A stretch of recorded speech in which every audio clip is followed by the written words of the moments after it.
bientôt 10 ans. Et on est venu voter comme tous Sénégalais et tout ce qu'on attend du futur gouvernement, pour moi, ce sera vraiment une politique sociale. Il faudrait que le futur président prenne en compte surtout le côté social, mais aussi l'économique, parce que sans ça, on ne peut pas parler de développement. On voit que dans plein de secteurs, au niveau de la santé, au niveau de l'éducation, il y a vraiment des soucis et qu'aujourd'hui, le problème premier des Sénégalais, pour moi, celui qui va arriver au pouvoir, il devra vraiment s'occuper des Sénégalais et de leurs besoins. Qui travaille un peu le côté économique, le côté social. Parce qu'on est un pays qui vient de très loin.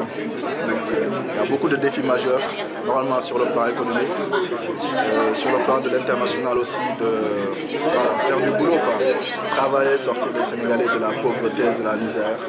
L'agriculture, parce que pour une population à majorité rurale, l'agriculture, moi je trouve que c'est la base de tout développement. Victor Hugo avait dit quand on ouvre une école, on ferme une prison.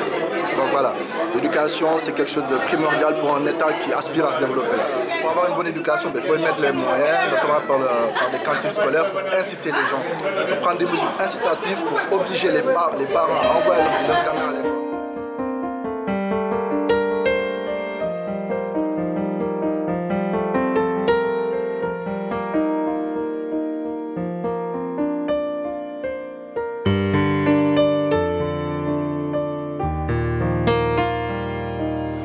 Créer des emplois et aussi accrocher le monde rural. Vraiment, c'est ça que j'attends du nouveau président de la République.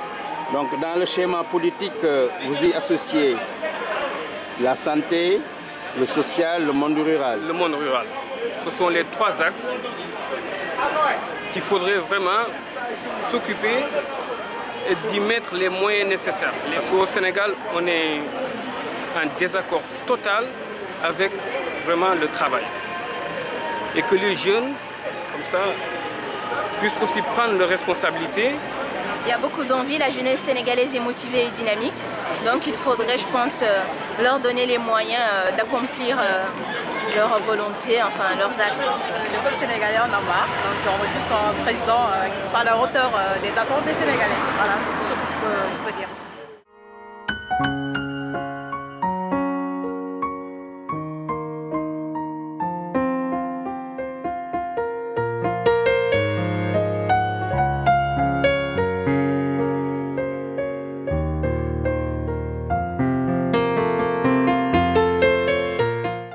Un engagement ferme à lutter contre la corruption, l'impunité, ça me paraît primordial. Deuxièmement, à remettre les institutions de ce pays-là debout, comme on dit. Qu'ils soient intègres, qu'ils s'occupent des préoccupations du peuple et qu'ils contribuent à faire prospérer le Sénégal.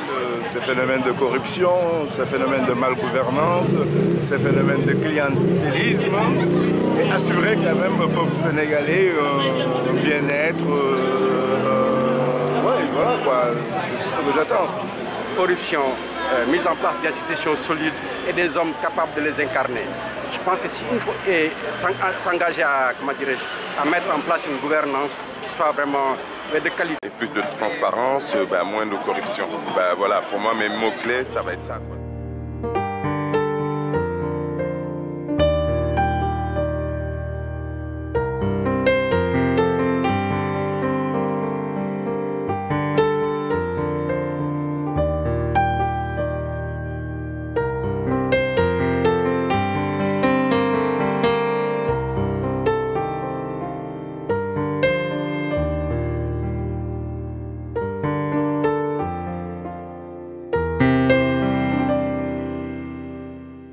L'état de droit, je pense qu'il y a du boulot sur ce plan-là aussi. Parce que depuis quelques temps, moi j'étais anti-PS avant, j'étais contre Diouf. En 2000, j'étais au stade pour l'investiture de Wade.